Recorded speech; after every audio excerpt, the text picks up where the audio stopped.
Seguimos en esta mañana intensa, interesante en este congreso del SIL Barcelona. Bueno, los liderazgos, ya lo veis, yo creo que en cada sesión hemos puesto nombre, esto del naming que está también tan de moda, a un tipo de liderazgo distinto, ¿no? Ahora, por ejemplo, podríamos hablar de liderazgo innovador, ¿no? En este último panel, pero bueno, por aquí hemos hablado de liderazgo compartido, lo del share, lo de compartir, qué importante.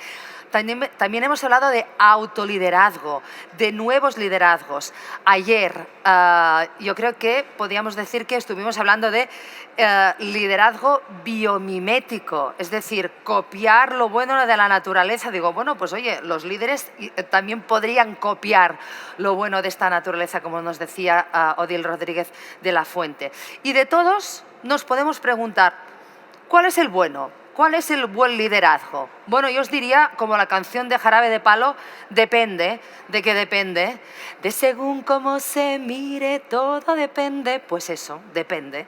En los tiempos que corren, pues eso, la digitalización, la sostenibilidad y a los empleados de la generación X requieren de nuevas habilidades de liderazgo porque están los Zetas que vienen y bueno, hay que reciclarse, hay que adaptarse.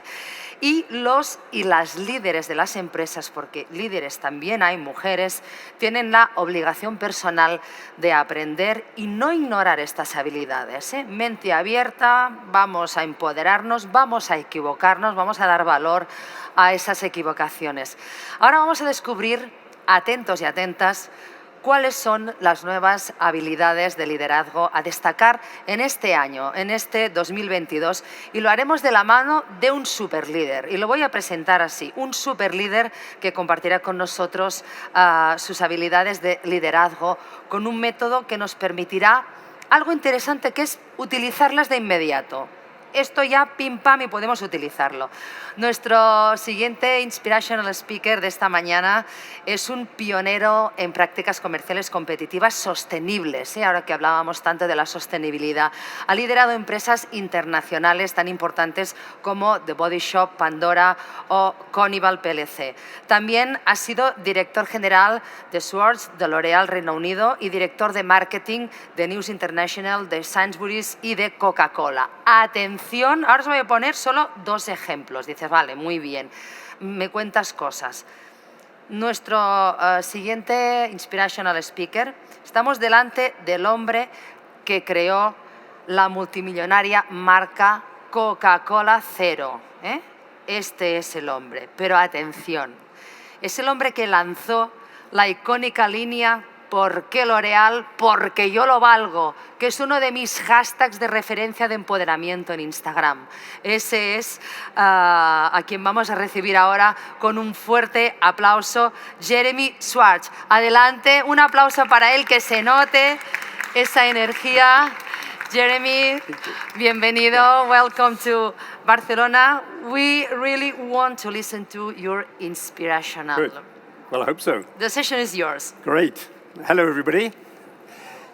If I speak too quickly, put your hand up and I will make sure I speak at the right speed for you. Now, here is something that they won't have taught you in the logistics displays or in your supply chain career, which is that ugly carrots can give us a great learning in leadership.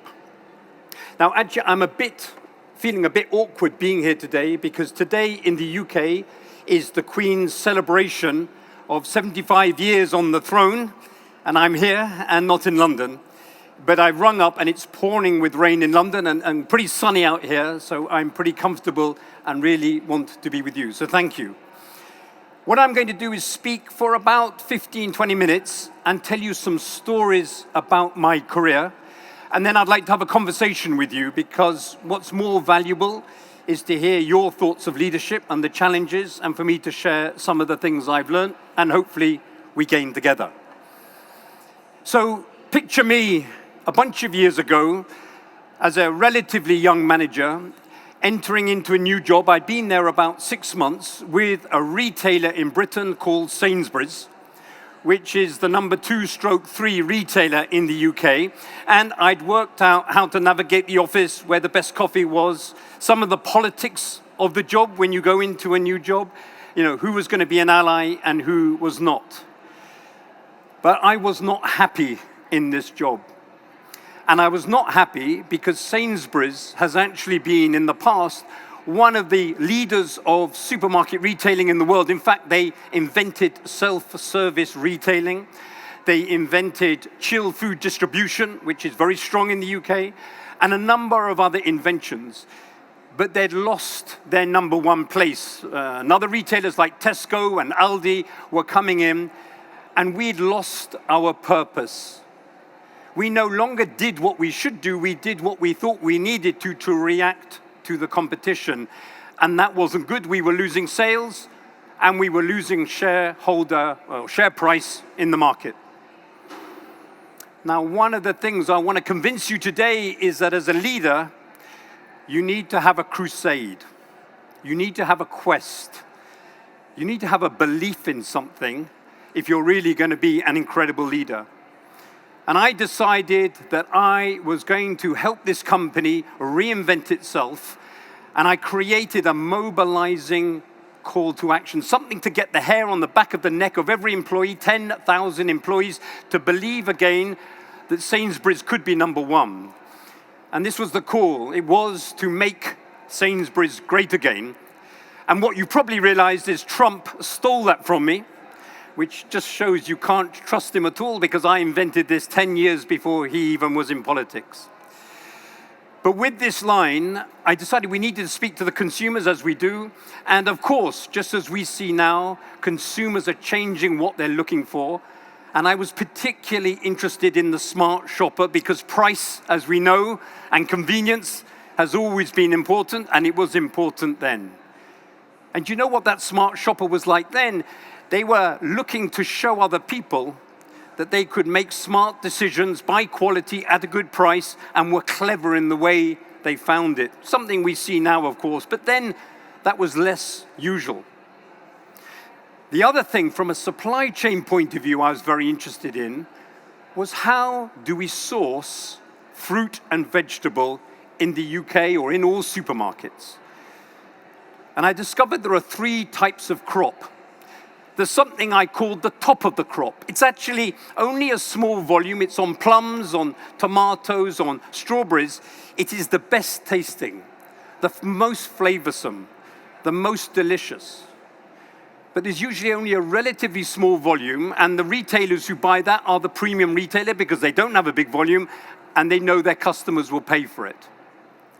You see, supermarkets like Sainsbury's and the supermarkets in Spain and Portugal and Germany, the big volume guys have to buy the big volume off the crop. It tastes pretty good, it's a much better price, and that's okay. But I found there was another crop, a crop we didn't talk about. A crop that was nourished with the same care, with the same water, with the same nourishment through its growing. It was picked in the same way. It was taken to the sorting depot in the same way. But at that point, it was thrown away. It was the ugly carrot, the straight banana, the funny-colored tomato. All of those things which in our Western lifespan, where we believe in first world problems, such as perfectly shaped fruit, perfectly colored, perfectly sized, these poor ugly carrots didn't have a role. Now my quest, my crusade was to give this ugly fruit and veg a purpose, a role, for 3 reasons. Number 1, to give value to the growers. Number 2, because I thought we could connect with consumers with the idea of being smart by buying all the things that have different shapes and sizes, the things that are thrown away. But a smart person knows they may be ugly on the outside, but they taste just as good on the inside. It was about celebrating diversity and not just having one shape. Hopefully you can see in this stories, there's lots of analogies to work and people and so on, and that's the point, because this story tells many other stories. Now, I got the idea together, and over there, as I looked across the wall, there were glass offices, the operations director, the retail director, the trading director, the HR director. And as a young manager, I was nervous because I knew I had to go into those offices and convince those people to buy into this idea. Now, Sainsbury's, like many organizations, was very hierarchical. It had old-fashioned values, and actually getting a decision was like walking through honey, or as we call it in the UK, treacle. Things just were slow. I also knew this idea would upset a lot of people because it wasn't the standard products we were buying. It would need new distribution, new packaging, new pricing, and that would upset some people. And therefore, I was trying to work out how could I make this happen, because Sainsbury's needed a big idea, something that would hit the market hard and convince consumers that we were back in leadership, that we were moving with a first mover advantage. So, there was the CEO, Justin King. He was a relatively young guy. He believed he was always right because he was young and was now a CEO of a supermarket, a major supermarket. He liked to have all the best ideas. He liked to control the meeting and hear his own voice. And I thought I needed to engage this guy. But surrounding him was a ring of steel of his personal assistants, whose job it was to stop people like me getting in to see the CEO. But luckily, with a bit of charm, Spanish charm perhaps, I convinced them to give me a meeting. I didn't ask for any old meeting. I asked for a special meeting, a meeting that now every tech company would know about extremely well. I asked for a 15-minute meeting. I didn't want a minute more or a minute less. And I told him I didn't want him to say one word until I finished. And at the end, I only needed him to say one of two words. Yes, which would mean we would go ahead and launch this within 3 months, 400 products, and probably turn around the company. Or if he said no, the chances were we would continue to decline as part of a launch initiative. The trouble was, while sitting there waiting for him to reflect, I realized there was a third answer, which he could say is, what do you think you're doing coming into my office as a young manager, telling me how to run a meeting, telling me I can say yes or no, and trying to boss me around? Frankly, you're fired. And he had fired lots of other people, so it was a real possibility. I'll tell you what happened in the end, because in 2018, I was now a CEO myself of a retailer, of Pandora, a retailer which is the #1 jewelry brand worldwide, 2,500 stores in 90 countries. But when I was asked to join, it was declining very quickly. The share price decline you can see here. Now, who hasn't given a Pandora charm to a girlfriend, to a wife, to a friend, to a lover? You all have, fantastic. But in 2018, probably many of you were saying to your boyfriends, husbands, or friends, don't get me any more Pandora. I've got enough of it. It's full in my drawers, and I've had enough. Just no, get me a candle. And this was the problem I was facing at the time. It wasn't just the consumer. The shareholders were saying, Pandora is in structural decline and is only going to go down. And that's why, with a 32% EBITDA, this was junk bond status shares. Now, you see, my problem with leadership is the leadership training you probably all get is exactly the same that we've had for 20 years, 30 years, probably 40 years, even if you get any training. You know, what is it about? It's about hierarchy, a boss, command and control, telling you what to do and you doing what they say. It's probably about slow decision making. And it's definitely about silos. You get into a job, oh, that's your boss, that's who you report to, and getting people to work together is very tough. Nothing's changed, really. But this speech is to propose to you that we need to bring in some new leadership skills in addition to what we've got if we're going to deal with the challenges and the opportunities that we have. And so as CEO of Pandora, it gave me the chance to take all the lessons I'd got, like the one at Sainsbury's, and bring in a completely new way of leading a team to hopefully growth. Now, the first thing is, what did I need? I needed to have a crusade, a belief, a quest, and I needed a mobilizing call to the business. And therefore, this was the line I created with the team, reigniting a passion for Pandora. But you know, if Jeff Bezos, the second most richest man in the world, says in his annual reports to shareholders that he is obsessed with consumers and most managers aren't, even if they say they are, and that most consumers want new things faster and get bored quicker, it's worth listening to. So I decided I needed to listen to some consumers too. Now, who might be the most passionate Pandora advocates? Is it the marketing department? You know, probably not. Operations? Probably not. You know who it is, don't you? It's Instagrammers. So I went online and looked at Pandora Instagrammers. You know those women who just post every day pictures of Pandora charms? Well, I found a lady called Helen from Newcastle in the north of England, and I saw that she'd posted 2,000 pictures of Pandora charms. Now, if a Pandora charm is about 40 euros, that's about 80,000 euros or so of charms that she'd bought, and she had 70,000 followers. So people were clearly liking what she said. So I DM'd her on Instagram, "Hi, I'm the CEO of Pandora, can I talk to you?" And she wrote back saying, "You're weird, I don't believe you, go away."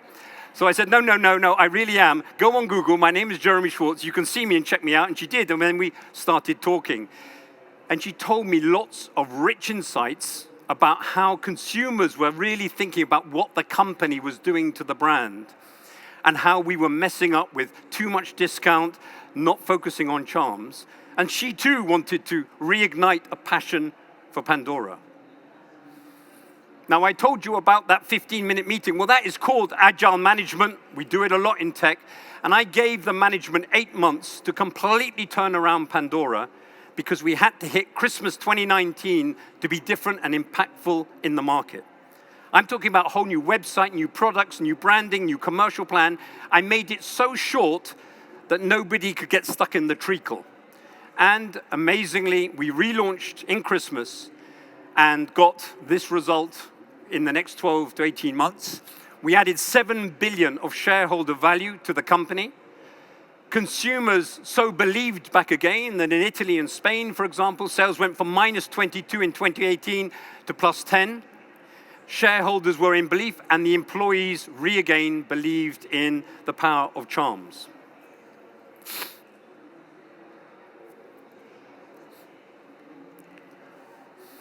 Now, you could say you created a culture that was a winning culture. The problem is, guys, I don't know if you feel this, I don't know what the word culture means. If I say to you, let's create a winning culture, I literally don't know what to do because it's in your fingers, it's this thing in the air culture. I haven't actually met any other leader who's been able to tell me how to nudge or nourish or to improve culture. So I've got a new idea for you. This is an idea I've created, and I think it can really help you lead your teams, which is to focus on mindset.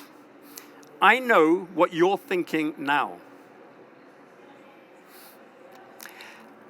And if I said to any of you, if I said to you, sir, I want you to be able to distribute and deliver 99.9% of our orders on time exactly to that commitment, you would know what behavior to have to do to make that happen, because you would process that in your mind. If I just said, can you create a culture of delivery on time? I know you wouldn't be able to do that. So thinking about mindset and setting a mindset, for me, is the tool for us as leaders to get people on board to deliver the behaviors we want. And what is culture? Culture is just the accumulation of the mindsets of everybody in the company, all working together through a purpose to deliver the same thing. Let me tell you a story, another story, when I was a CEO of the Body Shop. Because actually, I think we all have to have a mindset that we are going to save the planet as people in corporations, in logistics, in supply chain. We can't delegate this to governments, they won't do anything, and consumers aren't reacting quick enough. So at the Body Shop, we have something called body butter. Some of you women might know. For the guys, it's a little pot with some cream that's quite unique, and you put it on your arms, your legs, and your body, and it smells like strawberries and looks like strawberries. It's quite unique. We ship 80 million pots around the world, which is 16,000 tons of plastic. And I had a quest. a crusade, a belief. I'd gone to Brazil and seen the way that we, in Brazil, light and burn the fields of sugarcane and burn off all the leaves just to leave the stalks, which are then used to extract sugar. And a company there had taken the leaves and turned them into cardboard that I could turn into a pot. So I said, wow, I could actually really do something world class. We could get the first cardboard pot for cosmetics worldwide, remove 16,000 tons of plastic, reduce the distribution costs, become truly environmental, which I wanted to re-establish. So I got my head of sustainability and his team. I said, guys, this is exciting. Work on it, dedicate, make it happen.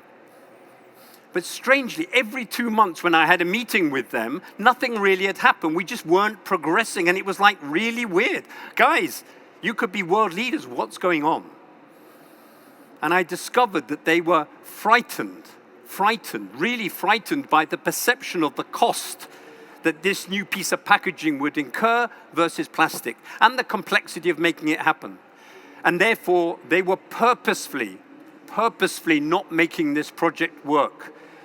And that is when I learned that in organizations, we really have 3 groups of people from a mindset point of view. We have those that are the supporters of the CEO, the supporters of you, the supporters of a company and where it's going and all the changes needed. We have the doubters. Perhaps, they're worried about their family or their mortgage, or they're just not sure, or somebody hasn't explained to them. And then you have the saboteurs, the people who are going out of their way to make sure things don't really change, and that changes that are important perhaps don't occur at the speed and the way we want. Now, I'm going to be a bit provocative here and say that quite often those are middle managers. In fact, wherever I go and I say that, most people say yes. And the reason is that we've got a term that inhibits leadership. The word middle manager implies that those people's jobs is only to make sure we deliver things consistently every day, on cost, on time, which is important, but it's not sufficient.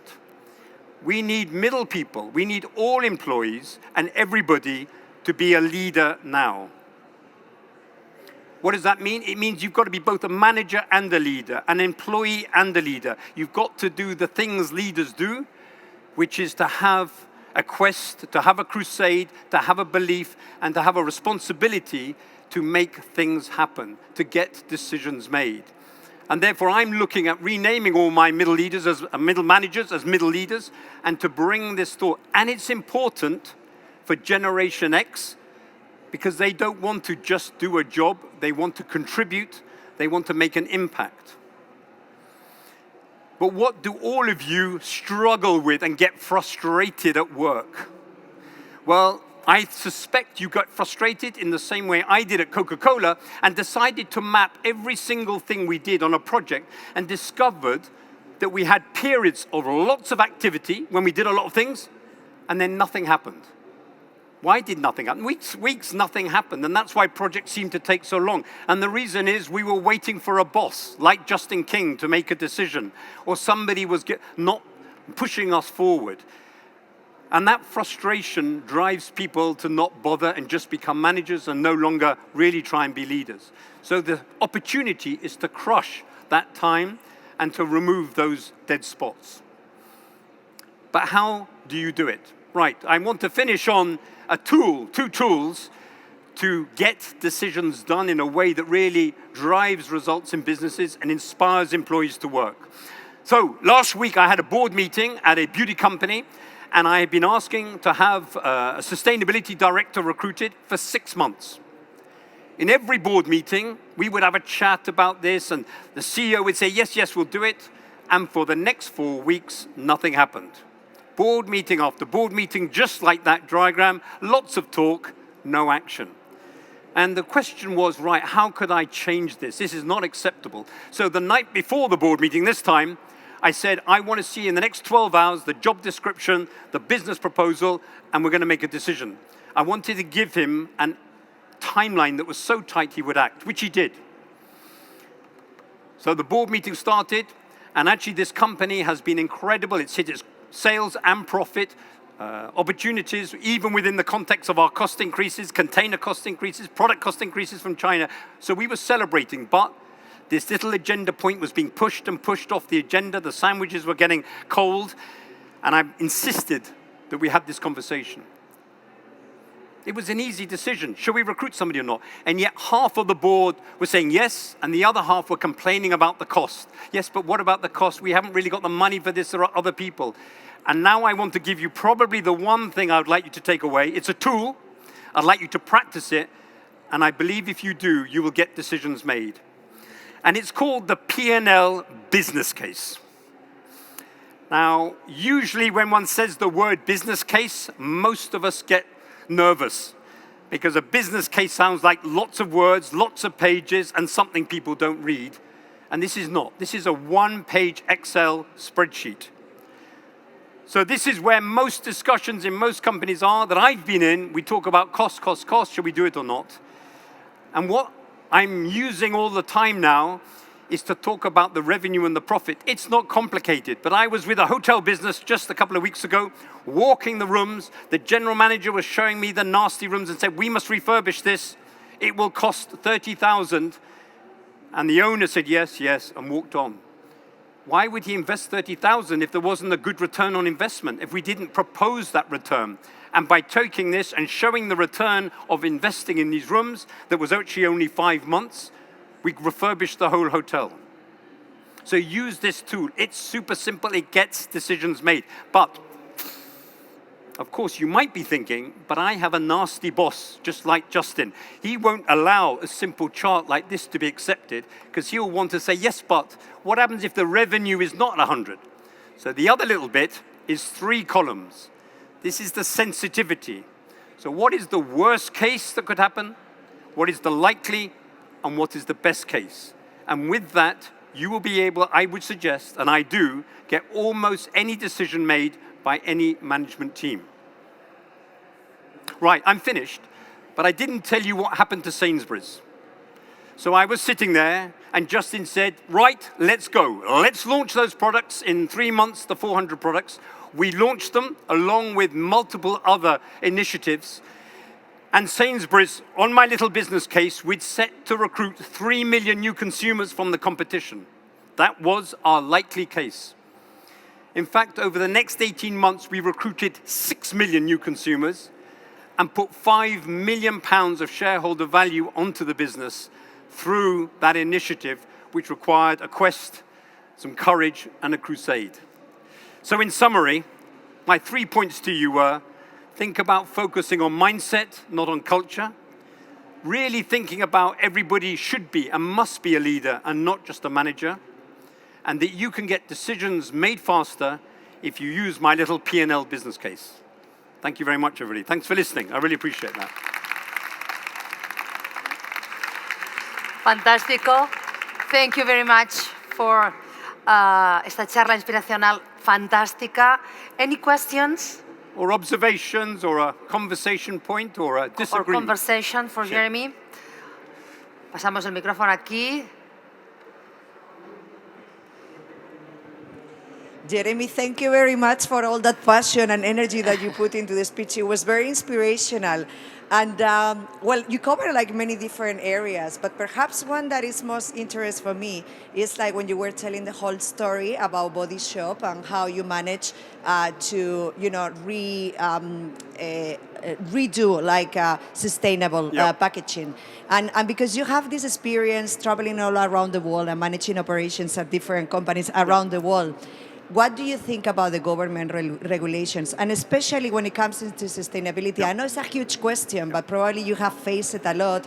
And perhaps the best question is what needs to be in place in order for things to happen? So look, I'm going to make it very clear. I fundamentally believe we have a climate crisis and we've got to do something about it, okay? Just to make it clear, because I know a lot of people don't agree. Frankly, the governments of the world are lacking the confidence or the bravery to put in place the regulation we need to meet these goals. Why do we need it? Because even though companies will be the ones that will solve this problem, because the investor community in particular is demanding, when a government puts a regulation in, we know what we've got to focus on, at what time, and we deliver. Now, we know in Spain and around the world, all the governments have banned plastic bags in supermarkets. It's about as irrelevant as you can have as a regulation, but it is a regulation, and no countries now have plastic bags, and all of us have worked out how to get around it. So we need regulation quicker, more decisively, and more bold, but it's not going to happen because we've seen with COP26, we've had 26 chances and nobody's done much. So it will be down to us. It is down to us as employees of companies to push this agenda and make it happen, because without that, my belief is the climate crisis will only get worse, and Spain will have 60-degree summers and not the 50s or 45s you're already having. So that's where we are, sadly. If we have a very, just last point, I had hoped that governments would have learned from the pandemic that they have the right and the power to be bold, because they were. But sadly, they don't seem to have remembered even that. So that's where I feel. Yes, sir. Oh, sorry. Llevamos el micro aquí, ¿no? No, he hasn't. No. Anybody else got a point on leadership or some experiences they've had they want to share? Or it's always nice to hear from you because it makes it more of a conversation than just a presentation. Anybody? No? Okay, well, I am here if you want to have a chat quietly afterwards, but if not, thank you very much for your time, and I hope you take some of this and apply it to your own companies. Okay. Thank you, Jeremy. Muchas gracias. Un placer tenerle hoy aquí con su súper experiencia que ha contado en primera persona. Si una cosa nos ha pasado estos días en SIL Barcelona, pues es que ya no miramos hacia el futuro, ¿no? Muchas de las cosas que pasan están en presente o podemos contar las experiencias, ¿no? Llevamos a líderes que han experimentado, ¿no? Les han pasado muchas cosas y nos lo vienen a contar. Bueno, nos quedan unos minutos de pausa, volvemos dentro de un rato a la 1 de la tarde hablando, seguimos hablando de talento, concretamente de cómo se gestiona el talento en logística. Hemos venido dosificándolo a lo largo de estos 3 días y vamos a acabar esta tercera jornada en SIL Barcelona hablando de ello. O sea que os dejamos unos minutitos, un café y volvemos dentro de un rato aquí en el stage de Business Transformation. Hasta ahora.